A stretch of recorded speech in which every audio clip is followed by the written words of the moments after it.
Assalamualaikum warahmatullahi wabarakatuh. Selamat pagi dan salam sejahtera untuk kita semua. Pada pagi hari ini di kelas 10 kita akan membahas materi tentang komunikasi bisnis yang akan saya sampaikan.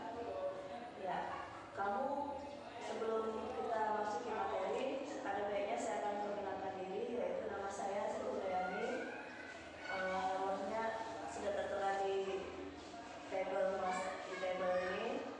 Materi yang akan saya sampaikan yaitu tentang komunikasi bisnis, di mana pada komunikasi bisnis ini tujuan pembelajaran yang akan saya sampaikan yaitu ada 4 tujuan: definisi, tujuan, fungsi komunikasi, dan komunikasi bisnis. Kemudian ada menjelaskan unsur dan proses komunikasi, kemudian menyebutkan jenis-jenis komunikasi dan menjelaskan etika berkomunikasi dalam bisnis.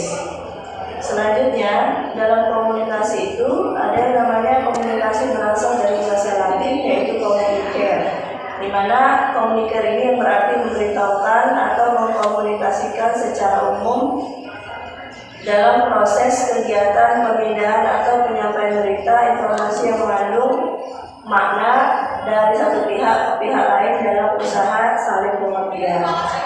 Selanjutnya, pengertian komunikasi bisnis ada 4, yaitu komunikasi yang digunakan dalam dunia bisnis mencakup berbagai bentuk komunikasi dengan tujuan untuk memperoleh keuntungan.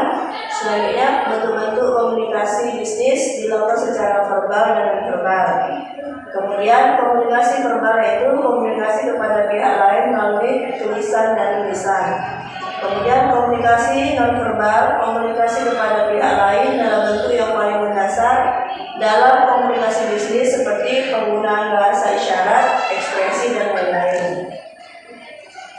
Selanjutnya, unsur-unsur komunikasi bisnis. Unsur komunikasi bisnis ini ada sebagai komunikator, sebagai komunikan atau reseptor, kemudian penyampaian pesan atau message, kemudian saluran atau media, kemudian dalam pesan atau message ini ada namanya tanggapan atau respon, kemudian dalam saluran media ini ada yang namanya gangguan atau noise, baik gangguan dari luar maupun gangguan dari dalam. Next, dalam komunikasi mengandung beberapa unsur. Unsurnya siapa atau who, kemudian menyatakan apa, say what, melalui media yang mana, in which channel, kepada siapa atau to whom, pengaruhnya atau with what effect.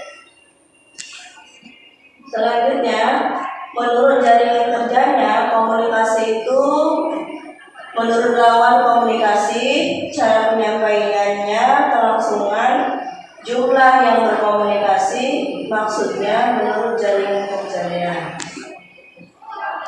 Selanjutnya ada faktor-faktor mendukung komunikasi, dapat dilihat dari segi komunikator, yaitu kepandaian mengirim pesan, sifat komunikator, pengetahuan lahiriah komunikator. Sedangkan dari segi komunikan atau penyampainya, kecakapan komunikan, sikap komunikan, pengetahuan komunikan, sistem sosial, dan lahirlah komunikan.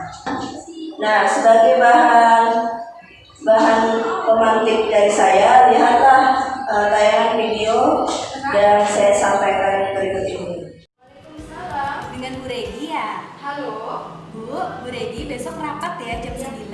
Halo Bu. Halo. Halo Ibu, besok rapat jam 9. Ketupat 9 Bu. Rapat jam 9. Ketupat 9 Bu. Ini sinyalnya ini.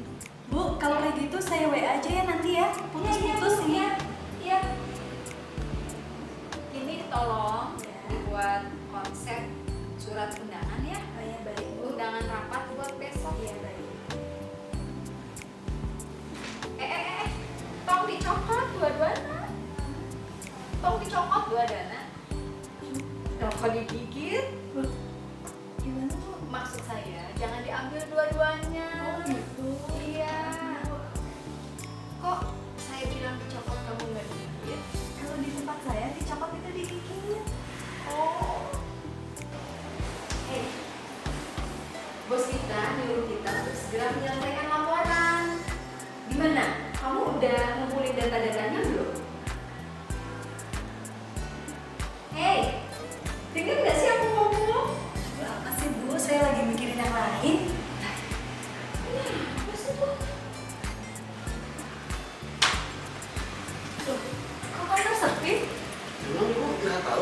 Hari ini libur. Enggak. Jadi gini, kemarin kan udah diinfokan untuk semuanya lewat WA sama telepon untuk semua pegawai bahwa hari ini libur karena ada surat edaran dari kantor pusat. Oh gitu. Iya ibu. Masih jauh. Jadi ya diliburkan karena ada pemilu gitu. Iya, masih Iya. jauh jadi kadang nggak dapat sinyal gitu. Ya, terus gimana? Nanti ibu harus balik lagi dong. Iya nih, aduh. Oke, jadi gitu ya. Langsung aja dikerjakan. Tapi Pak, bagaimana kalau... Ya, langsung aja dikerjakan. Oh iya, baik Pak. Dulu latihan tuh nggak kayak begini. Ribet amat sih. Enggak Bu, justru mempermudah. Dengan metode pelatihan e-learning, itu tidak perlu datang ke tempat diklat. Susah-susah. Saya nggak bisa. Tur, yes tur. Lari Pak.